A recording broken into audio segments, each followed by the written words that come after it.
My neighbor invited me to his house, and you won't believe what happened. The neighborhood I've called home for the last 15 years is serene, perhaps even excessively so, as some might suggest. It's a setting where individuals refrain from interrupting each other unless it's truly essential. Familiar faces pass by, names occasionally exchanged, yet the connection remains shallow. When Thomas, my neighbor across the street, invited me to see his house, I was quite surprised. Initially, I believed I had misheard him.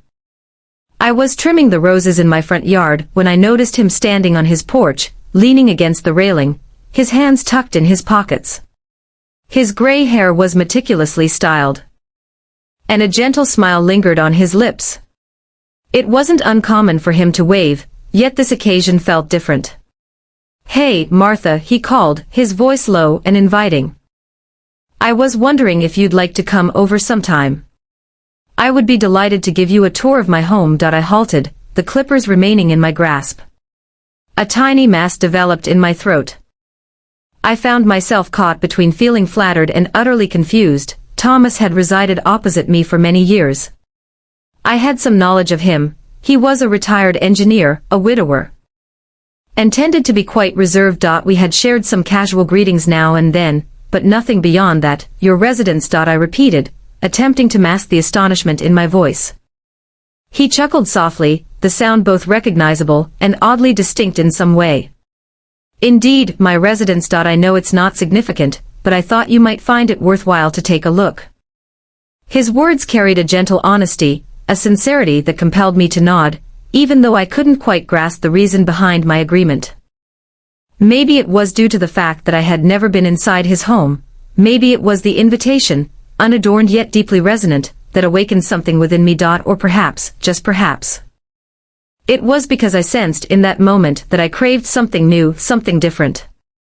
"Yeah, all right," I said, a touch more hesitant than I meant to be. "I would appreciate that."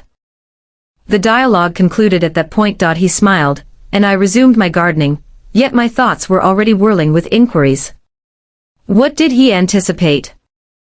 What was it about his house that he believed I should witness? It was an odd sensation, but also captivating, yet I reassured myself that it was merely a gesture of friendship, nothing beyond that.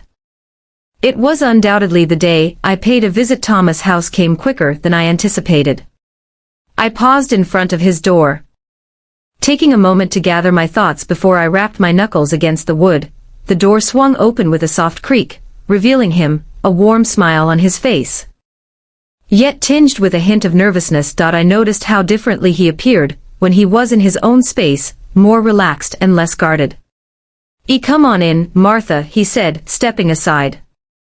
Upon crossing the threshold, I instantly perceived the contrast between his abode and my own.my home, while inviting, often seemed somewhat chaotic, filled with memories and the traces of a bustling life.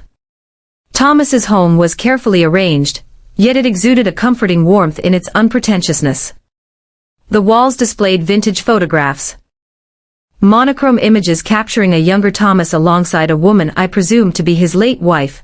There were vistas from locations I had yet to explore, artfully arranged depictions of mountains and lakes, and shelves brimming with books that appeared to have been cherished over time.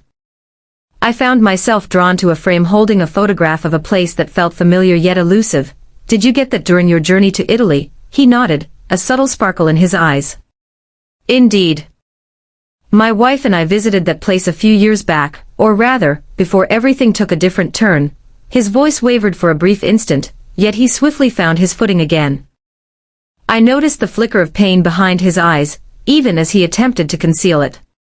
I chose not to press him, but rather to admire the photographs, each capturing a narrative of his life.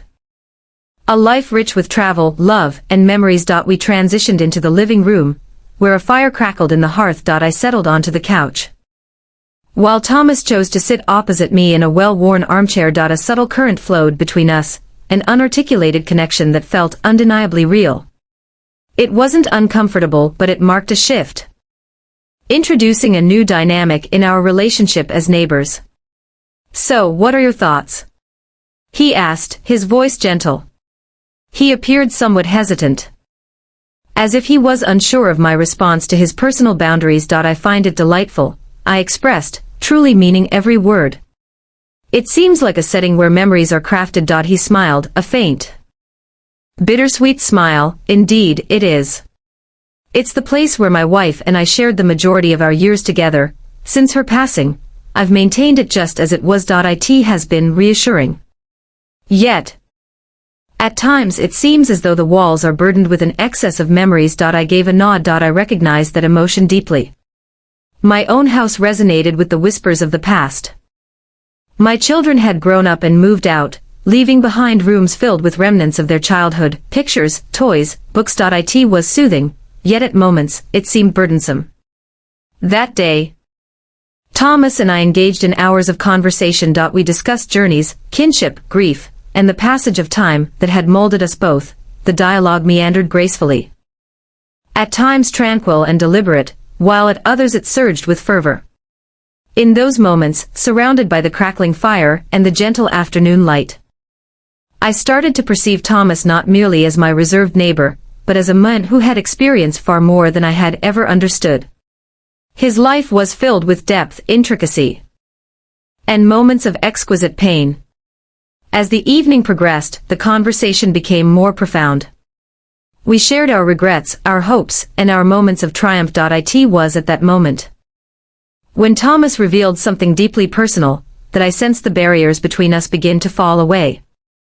I have never shared this with anyone. He started, his voice heavy with feeling. However, I nearly lost it all when my wife received her diagnosis. I was uncertain about how to manage the situation, about how to show strength for her. It was simply the two of us, with no children to fill the space. I was meant to be her support, yet I felt utterly powerless. His words lingered in the atmosphere, laden with openness. Initially, I was at a loss for words. The quietness that enveloped us lingered, yet it held no discomfort. It was filled with understanding, with compassion, yet sometimes, he continued, his voice barely a whisper, I still don't know how to move on. I continue to sense that I'm residing in the shadow of those years. I worry that if I release my grip, she will slip from my memory. However, if I grip too firmly, I become ensnared in what has already transpired. I gazed at him then, truly gazed at him, not merely as a neighbor, but as an individual. His pain was palpable, and in that moment, I realized that we were both just trying to navigate the aftermath of loss. Before I understood, before I spoke softly. I believe that we each bear our losses in unique manners. It may not simplify things, yet it is an integral aspect of our identity. We lingered in quietude for a time, each ensnared in our musings, the flames dancing softly between us. A profound bond enveloped me, an understanding that transcended mere language.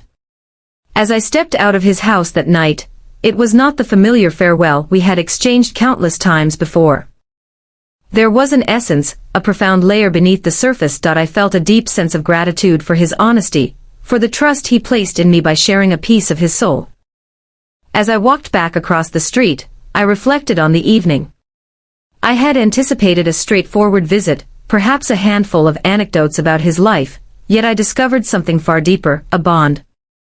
A common thread of humanity. In that instant, I understood that often, the most surprising meetings carry the power to transform us in ways we could never have foreseen.